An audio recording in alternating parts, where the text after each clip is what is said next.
You ask Tiger to solve. This deals with linear equations with one unknown. The final result is x equals 15. Let's solve it step by step. Group all constants on the right side of the equation.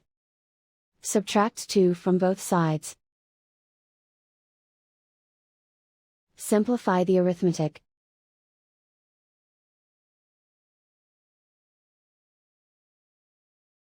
Isolate the x.